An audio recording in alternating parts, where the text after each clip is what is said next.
Welcome to the Gavel. I'm Benny Ark, standing in for your regular host, Terry Kumi. Let's take a look at what members of Parliament were up to this past week, beginning with the Senate.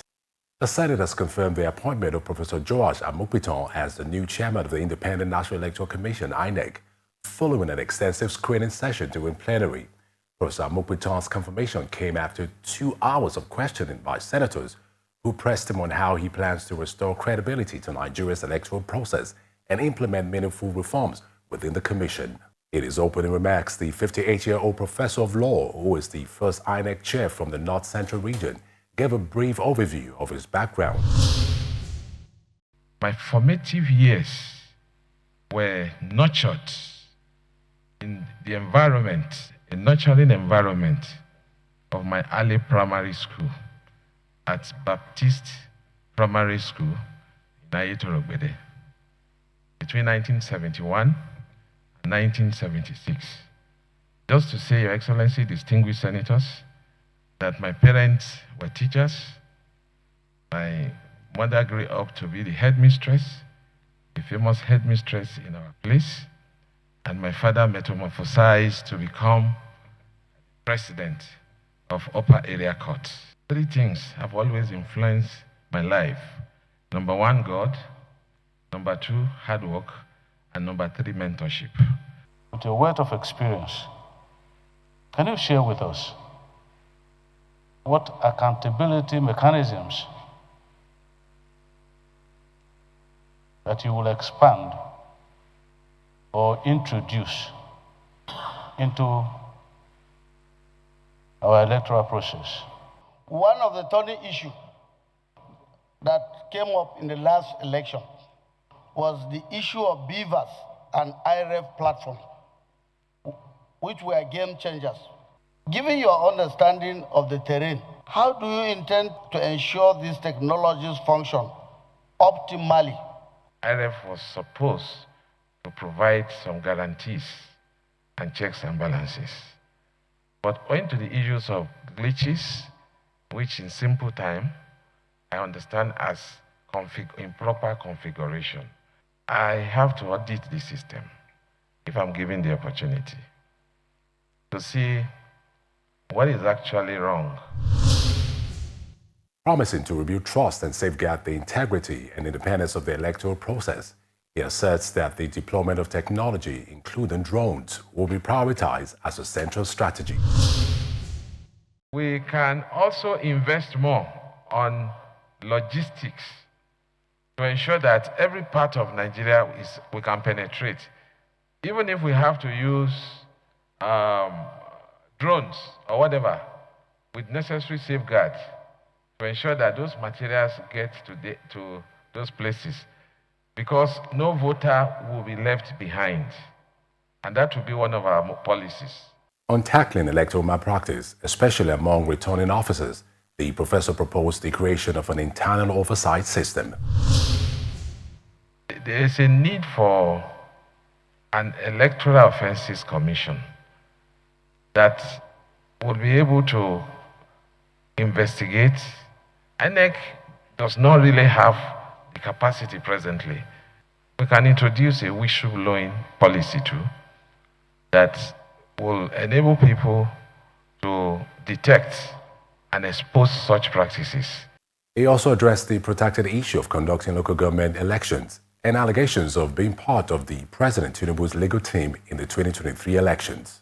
The law reports on those cases have been out.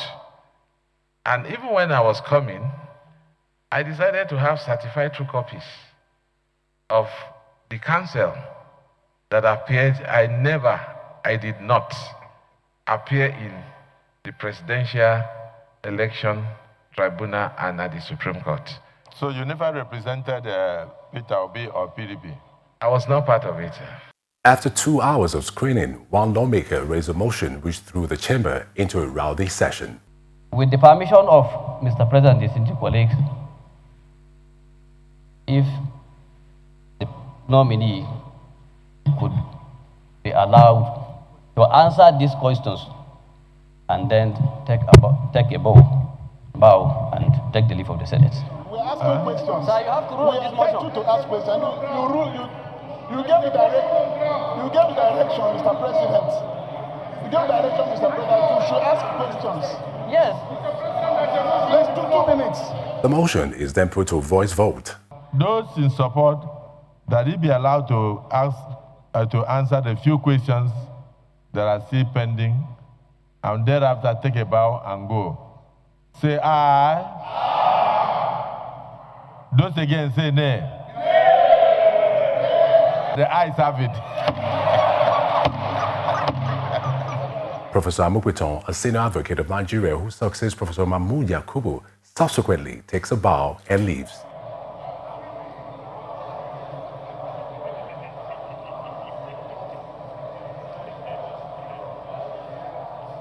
The Senate is expected to transmit the confirmation to President Bola Tinubu for assent. Moving on, the Senate has ordered a full-scale investigation into rising safety concerns within the aviation sector, following revelations from the Nigerian Safety Investigation Bureau about a runway overrun incident involving an Air Peace aircraft at the Port Harcourt International Airport. The resolution was passed after a motion was raised by Senator Abdul Fattah Buhari on the need to strengthen aviation safety, following the NSIB report on the Air Peace runway incident. Recognize that aviation safety is vital to national security, economic growth, international reputation, as Nigeria aspires to remain the hub of air transport in Africa. Commend the Nigerian Safety Investigation Bureau for promptly releasing its investigative report, thereby enhancing transparency, accountability, and the culture of safety within the aviation sector. The Senate accordingly resolved, urged the Federal Ministry of Aviation and Aerospace Development, in collaboration with the Federal Airport Authority of Nigeria (FAM), to urgently implement the safety recommendation contained in the NSIB report. We will request the committee. We have to be more specific and ensure the committee does its job to ensure compliance with all necessary rules and regulations. Finally, I will see this opportunity to urge the Federal Ministry of Aviation to intensify efforts to at least construct an additional runway in Abuja. In many occasions, I have stopped to fly because of inadequacy of pilots' preparation. Some of the pilots are not prepared. Some of them use India hemp. Yes, it's true. Some of them smoke India hemp, and some of them are not properly audited by the authorities.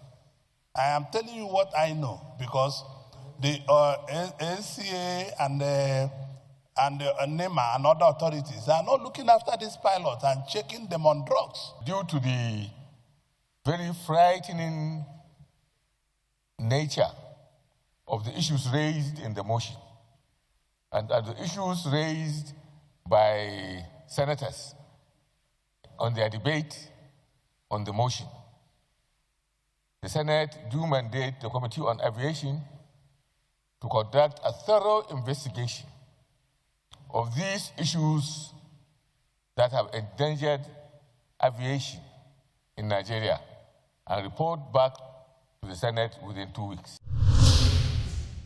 Now let's turn our attention to the House of Representatives. The leadership of the House of Representatives is to intervene in the ongoing rift between the federal government and the Academic Staff Union of Universities, ASU, which has led to the ongoing strike by the union. This follows a motion by Representative Ceci Wingan. The intervention of the House leadership is to provide lasting solution to the dispute. The House hereby resolves to mandate the leadership of the House, led by the People's Speaker, the Right Honorable Tajuddin Abbas, to immediately intervene between the federal government and ASU and facilitate a mutually acceptable, lasting solution to the ongoing disputes. Another motion sponsored by all the lawmakers from Akwa Ibom State, which seeks to contribute significantly to the nation's GDP, was also taken and adopted. Urge the federal government of Nigeria, through Ministry of Marine and Blue Economy, the Nigerian Port Authority, NPA, the Nigerian Maritime Administration and Safety Agency, NIMASA, and other relevant agencies to initiate a collaborative framework with the government of Akwa Ibom State for the establishment and realization of the Ibom deep sea ports. In the meantime, following several protests from the retired police officers seeking to be removed from the contributory pension scheme, the House has passed a bill to establish a police pensions board. This bill is designed to clear the lacuna by creating and establishing a special Nigeria Police Force Pension Board that would administer a pension scheme with all the related accompaniments. I think this will create efficiency, prompt payment of benefits, and avoid all the current contradictions and conflicts that accompany the current scheme. Also, the House has considered and approved the resolutions of a motion on the need for the stoppage and mitigation of risks associated with the use of dangerous spread of highly hazardous pesticides across Nigeria.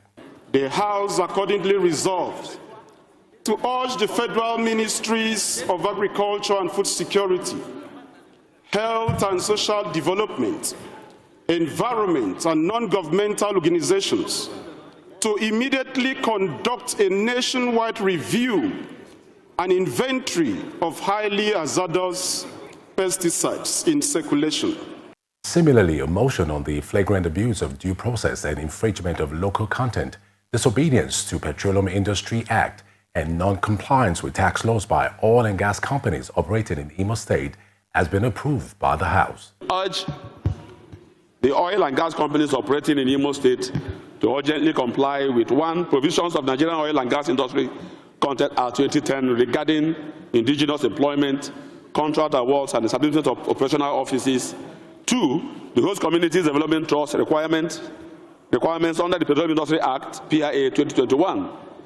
3. Grant unfettered access to officials of Imo State Internal Revenue Service for the performance of their lawful duties, and also engage in genuine dialogue with host community leaders to address grievances and ensure peaceful existence. Outside the chamber, the House of Representatives Committee on Aviation Technology held a public hearing on the bill for an act to establish the African Aviation and Aerospace University, Abuja. From air transport logistics to satellite technology, these industries shape global competitiveness, national security, and economic resilience.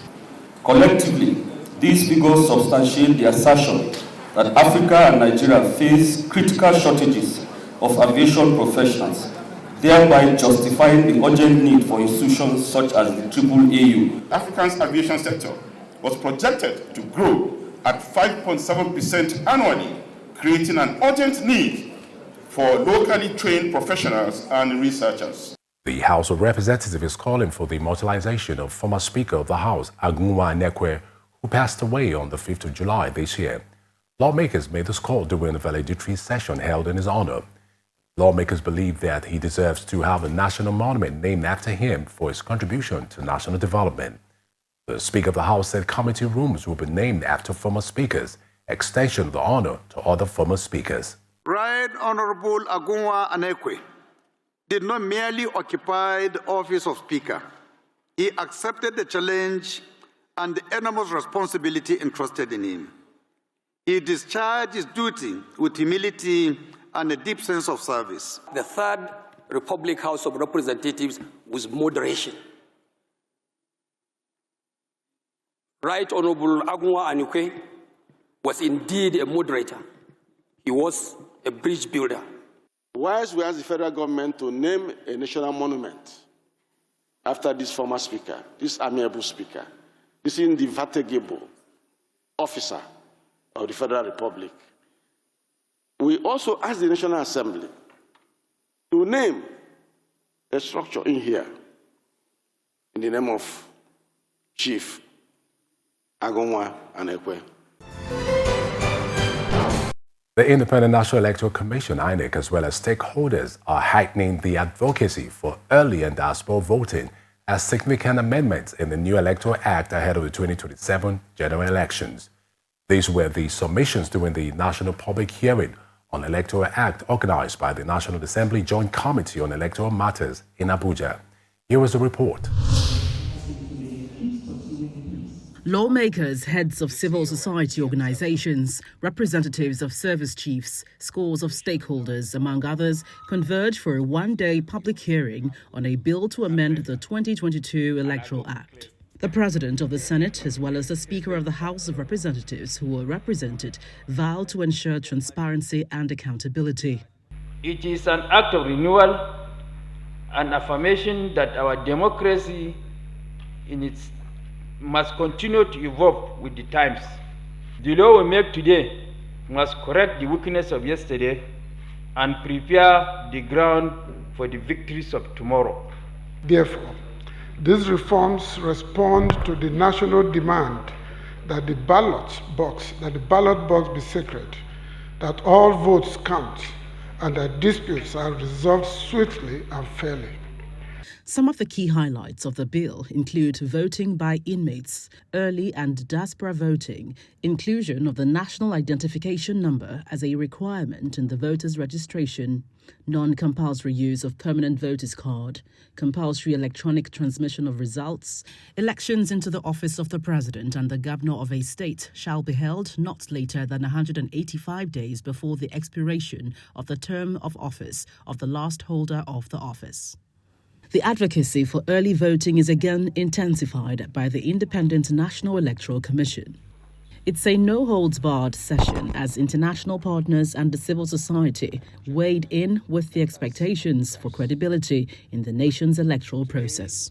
The expectations is that before the end of this year, 2025, there will be a new electoral act, and we certainly are hoping that this will be signed into law by the President, and we certainly hope very, very much, and Inec, the expectations are exceedingly very high, that Inec will implement the Electoral Act in a way that responds to citizens' demands for credible elections in 2027. As your partner, the UK stands ready to walk this journey with Nigeria. And this process is a demonstration of collaboration of the legislature, of Inec, of political parties, civil society, the media, citizens, all walking in the same direction. Appointed representative, the aides of ministers, governors, even of presidents, cannot enjoy an unnecessary level of suffrage over the selection of the candidates of party. If we are to sustain this democracy that we have agreed and we are struggling with, it behoves us to be sure that we're not cleverly excluding those who originally own the mandate. It's a long list of contributions, as the committee is expected to report back to both chambers of the National Assembly for further legislative debate. Our guest on Constituency Focus is Senator Abdulaziz Yaradua, who represents Katsina Central Senatorial District.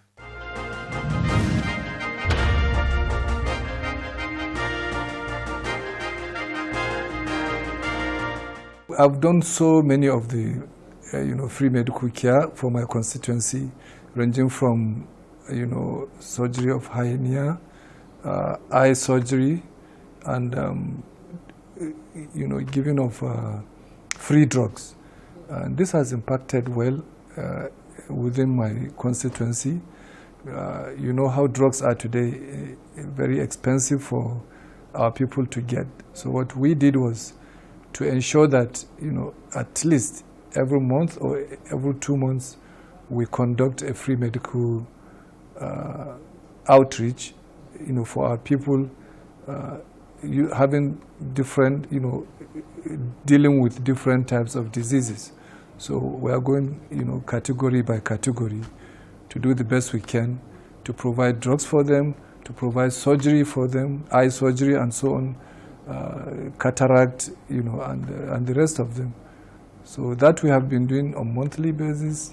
We always bring out some medical outreach to see how we can impact. Yeah, where you have hundreds of people, thousands of them coming out to benefit from it.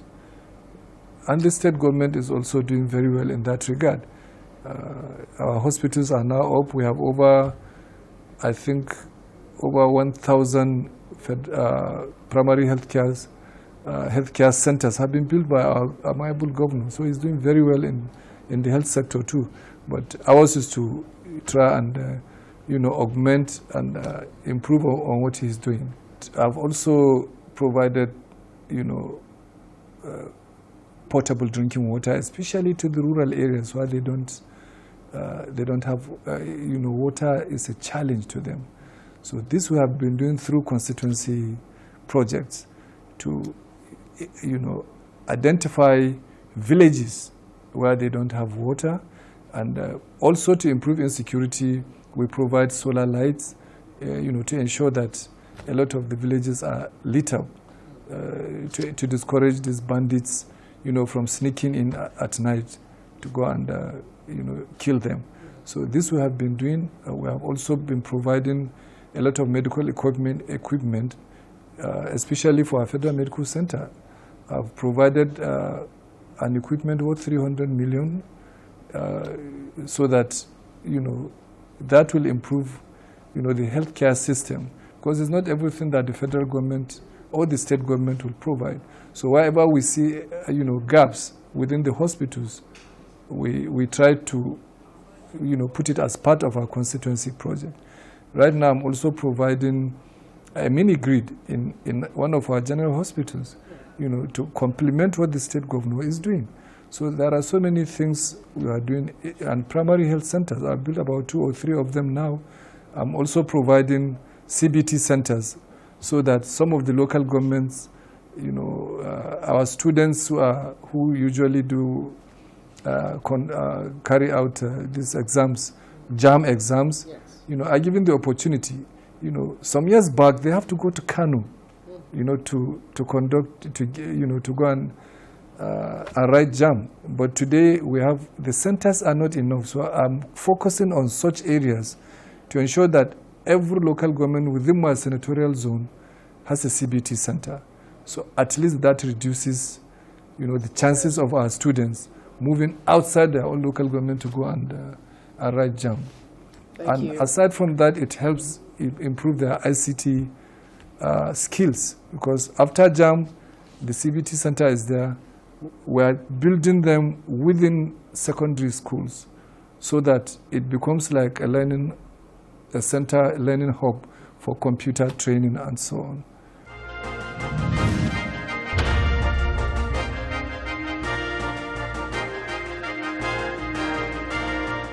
That's it on the Gavel this week. I'm Benny Ark. Stay safe and be well.